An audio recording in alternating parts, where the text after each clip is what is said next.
माते, आपने मुझे स्मरण किया माते। हाँ पुत्र, तुम्हारे अतिरिक्त कौन है जो मेरे मन के दुख को समझ सके। पुत्र, रावण ने जो भी कार्य किया मैंने कभी उसका विरोध नहीं किया। उसने जो भी किया मैंने उसकी सराहना की। परंतु परंतु सीता का हरण। सीता के अपहरण का कारण ही यही है माते। आपने भ्राताश्री के किसी भी कार्य का विरोध नहीं किया। उन्होंने जो भी कुछ किया आपने उसकी सराहना ही की है। मैं उसकी माता ही नहीं, उसकी गुरु भी हूं। और गुरु का धर्म यह भी है कि वो अपने शिष्य के उत्साह को बढ़ाए।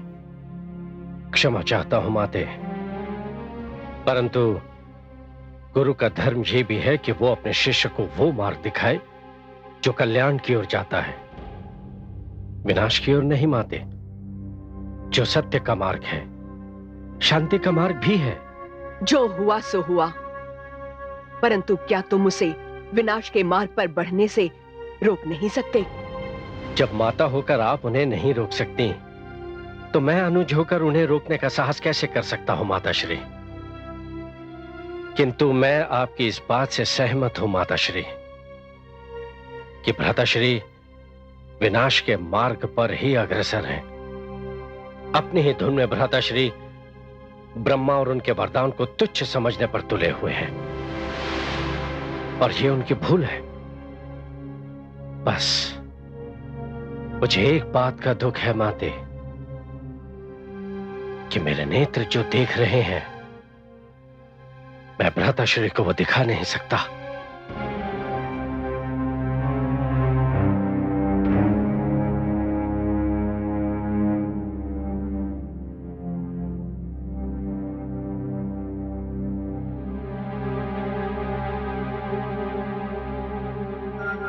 आज पहली बार मुझे ये आभास हो रहा है, ना मैं अच्छी माता बन सकी, ना ही अच्छी गुरु बन सकी।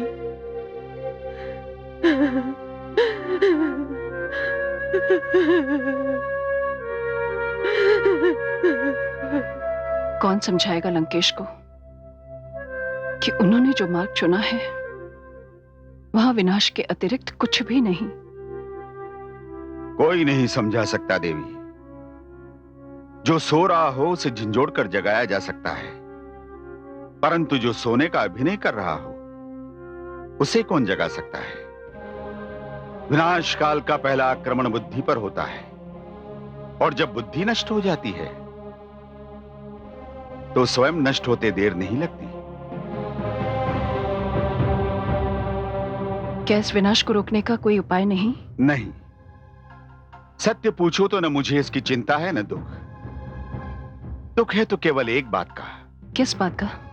इसका कि तुम्हारी जैसी पवित्र महान पातिव्रत्य धर्म का पालन करने वाली नारी को दुख हो रहा है।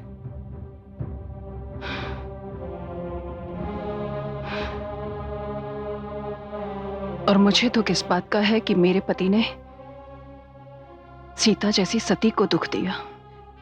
हे चंद्रदेव, बताइए, जिस समय आर्यपुत्र ने मुझे कुटिया में नहीं पाया तो उनके ऊपर क्या बीती। हे चंद्रदेव, मेरे आर्यपुत्र भी इस समय आपको देख रहे होंगे। उनसे कहिए, उनकी सीता इस अशोक वाटिका के शोकातुर वातावरण में उसी तरह तड़प रही है जिस तरह मीन जल के बिना तड़पती है, जिस तरह देह श्वास के बिना तड़पती है, जिस तरह रेत वर्षा के लिए तड़पती है।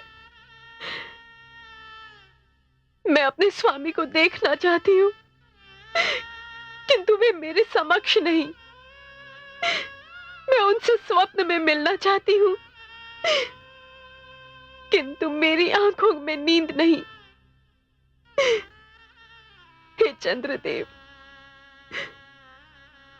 आप तो मेरे दुख के साक्षी हैं। आप तो सब जानते हैं।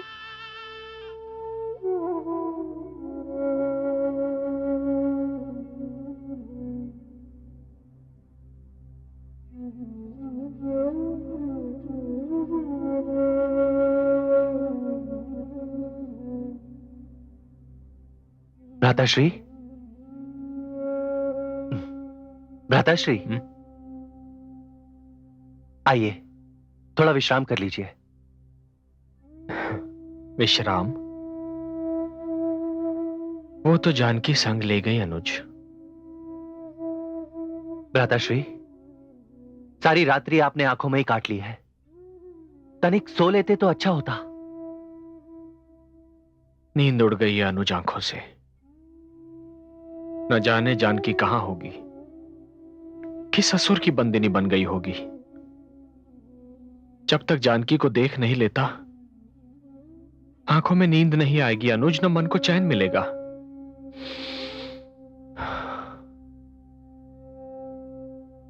अनुज, आज समझ में आया, गुरुवर विश्वामित्र मुझे निद्रा पर नियंत्रण करने की कला क्यों सिखा रहे थे। अर्थात? अनुज, वो जब मुझे शिक्षा दे रहे थे, तब मन में बार बार यह विचार आता था कि ये सब वो मुझे क्यों सिखा रहे हैं, इसका मेरे लिए क्या उपयोग है। किंतु आज ज्ञात हुआ अनुज कि गुरु कोई भी शिक्षा अकारण नहीं देते। गुरु की दी हुई हर शिक्षा का उपयोग जीवन में कभी ना कभी अवश्य होता है। देखो ना अनुज, आज ये उसी शिक्षा का परिणाम है कि जानकी के वियोग में मैंने कई सारी रातें बिना निद्रा के काट दी।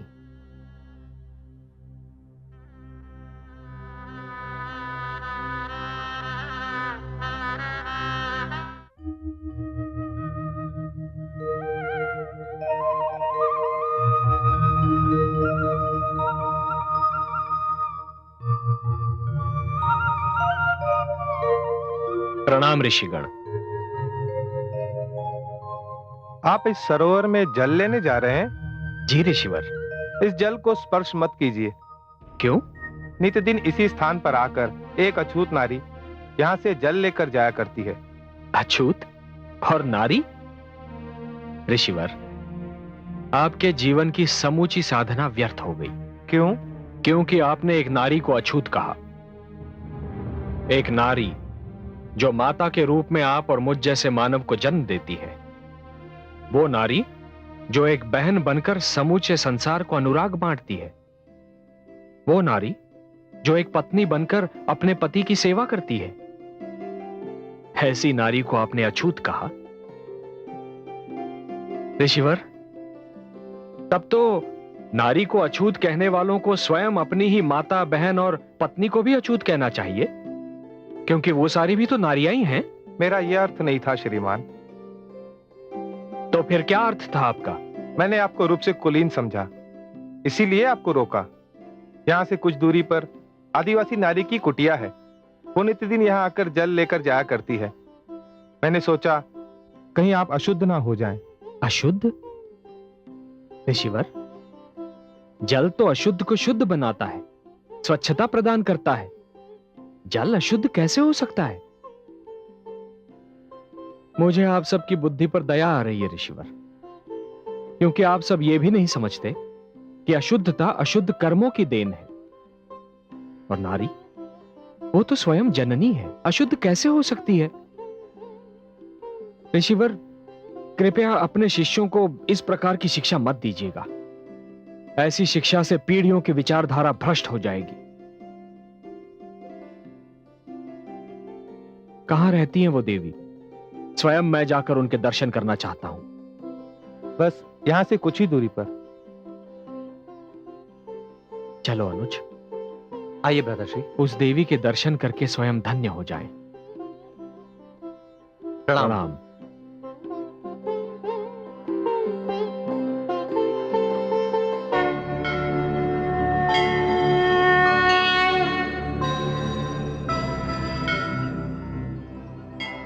देखा देवी, ऐसे हैं मेरे आराध्य। सत्य कहा देवादिदेव। राम तो पर नारी की व्यथा सुनते ही निज पत्नी के वियोग का दुख भूल गए। यही तो महानता है मेरे राम की। दूसरों का दुख जानकर स्वयं का दुख भूल जाते। उन्हें अपनी नहीं, दूसरों के कल्याण की चिंता है। देखा आपने, ये सुनकर कि किसी नारी का तिरस्कार किया जा रहा है, वे कितने विचलित हो उठे।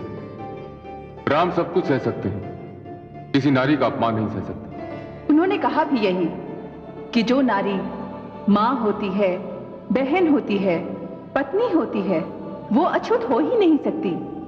क्या यही संसार का सबसे महान सत्य नहीं है देवी? अवश्य है देवाधिदेव।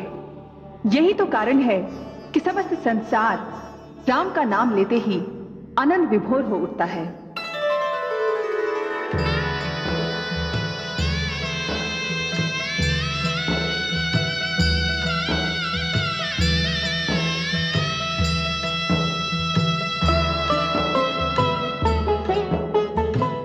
पूछत नभ से और धरा से,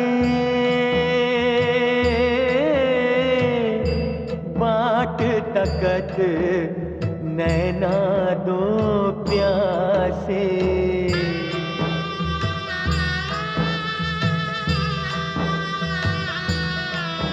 हो एक ही आशा साझ सकारे, कब आए हैं प्रभु राम हमारे, कब आए हैं प्रभु राम हमारे।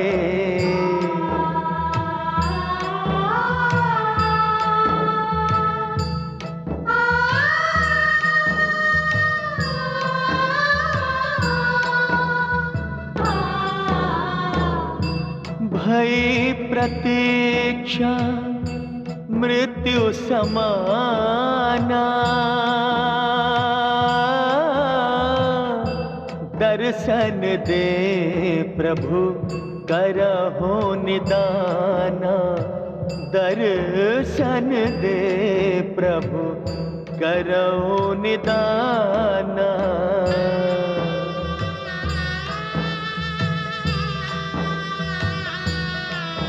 हो छट गए शबरी सब अंधियारे,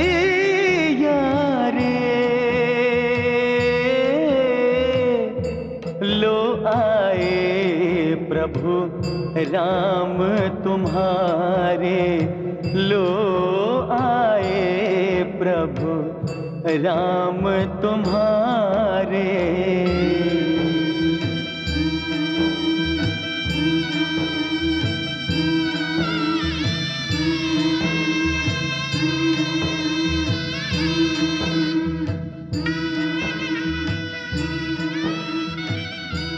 माता। राम, आ गए मेरे राम? हाँ माता, मैं ही हूं रघुवंशी राम।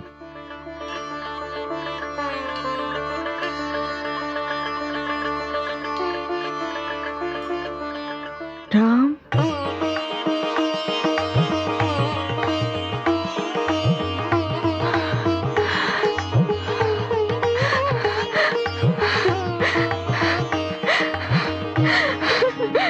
नहीं माता, इसकी आवश्यकता नहीं है। किंतु आपने ये कैसे जान लिया कि मैं ही राम हूं?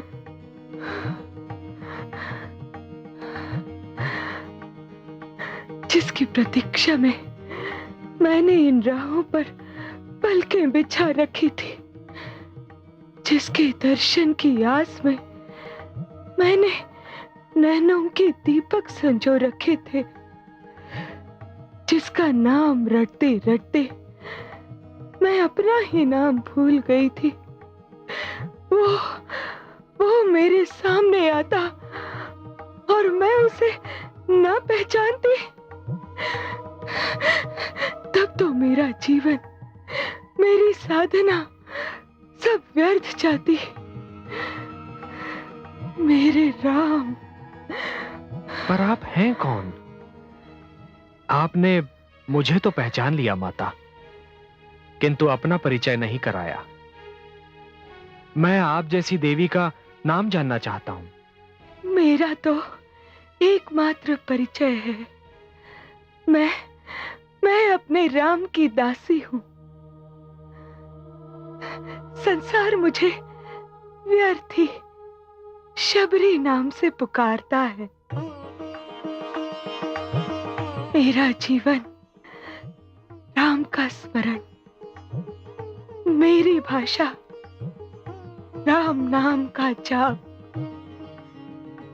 मेरा मन राम का मंदिर है।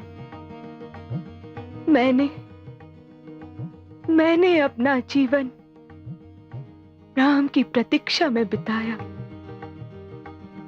सदैव ये नेत्र द्वार पर लगे रहते कि कब एक आहट होगी, ये द्वार खुले और मेरे राम मेरे नेत्रों के समक्ष हो।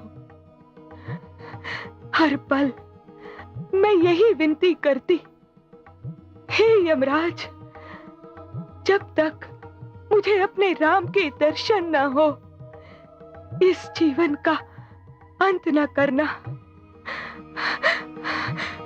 और आज जब मैं निराश हो चुकी थी, आपने मेरे मन की पुकार सुन ली, मुझे धन्य कर दिया। मन करता है आपको यूं ही निहारती रहूं, निहारती रहूं, निहारती रहूं, निहारती रहूं, यूं ही निहारती रहूं और इस जीवन का अंत हो जाए।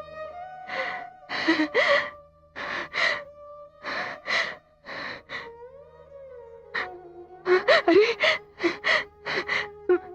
मैं भी कैसी बावरी हूं। अपने राम को सामने देखकर ऐसी सुध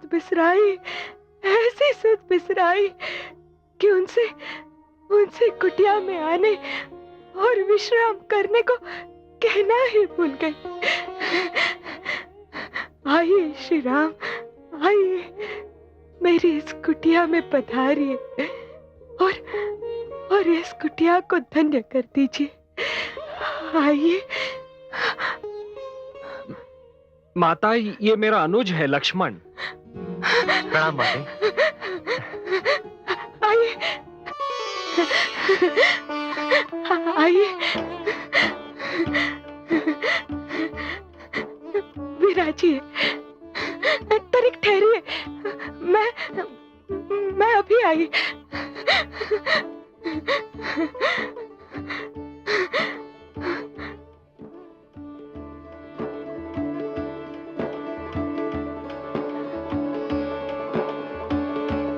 कैसे बिठाऊं अपने राम को? इस कुटिया में कोई ढंग की वस्तु भी तो नहीं है। मुझे क्या पता था कि अब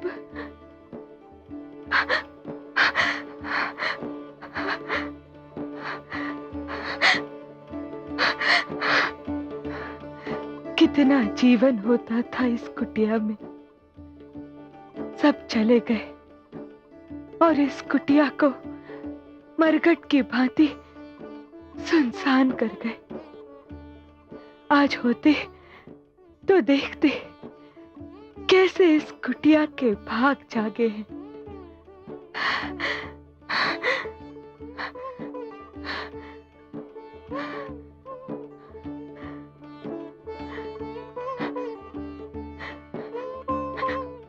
विराजिए, विराजिए। माता, ये आप किसकी बात कर रही हैं? ऋषि मतंग के शिष्यों की, उन ऋषियों की जो कभी यहाँ रहते थे। तो वो कहाँ चले गए माता? क्या बताऊं, बड़ी दुख भरी कहानी है।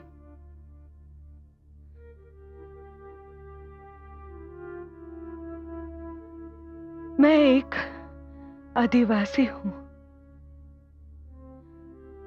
वन में रहती हूं। मेरे माता पिता मेरा विवाह एक ऐसे पुरुष से करना चाहते थे जो मदिरा का रसिया था। मुझे तो मदिरा के नाम से भी घृणा है, और वो दिन रात मदिरा के मद में डूबा रहता था। मैं बहुत रोई, बहुत गिड़गिड़ाई कि मेरा विवाह ऐसे व्यक्ति से मत करो, मगर मेरे माता पिता टस से मस न हुए। जब कुछ न बन पड़ा तो मैं ठीक विवाह की रात वहां से यहां भाग आई। रुक क्यों गई माता, बताइए ना। मैं नित्य दिन ऋषि मतंग और उनके शिष्यों के लिए हवन की लकड़ियां और आहार को फल लाती थी। वो सब भी मेरी सेवा से बहुत प्रसन्न थे, परंतु एक दिन सब कुछ बदल गया। कैसे? उन शिष्यों को पता चल गया कि मैं आदिवासी हूं, अछूत हूं,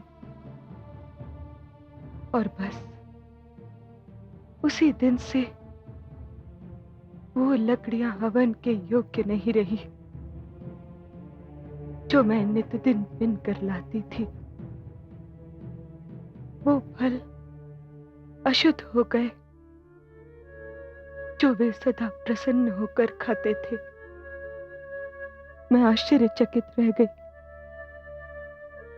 कि जब तक उन्हें ज्ञात नहीं था कि मैं कौन हूं, सब कुछ शुद्ध था, और जैसे ही उन्हें ज्ञात हुआ कि मैं कौन हूं, सब कुछ अशुद्ध कैसे हो गया, कैसे अशुद्ध हो गया। फिर वे सब एक एक करके इस आश्रम को छोड़ के चले गए, और ये आश्रम सुनसान हो गया। केवल ऋषि मतंग ने मुझे आश्रय दिया। हे राम, क्या इस संसार में अछूत होना इतना बड़ा अपराध है? नहीं माता, नहीं, बल्कि किसी को अछूत समझना अपने आप में एक अपराध है। जो व्यक्ति ऐसी आपराधिक विचारधारा रखेंगे वो हर युग में दंड के पात्र बनते रहेंगे। फिर ऋषि मतंग के शिष्यों ने ऐसा क्यों किया? उन्हें भी इसका दंड अवश्य मिलेगा माता, अवश्य मिलेगा। ऐसे ऋषि समाज के माथे का कलंक है। वो जिस भी सरोवर के पास जाएंगे उसका जल सूख जाएगा, जिस वृक्ष के तले जाएंगे वो फलहीन हो जाएगा।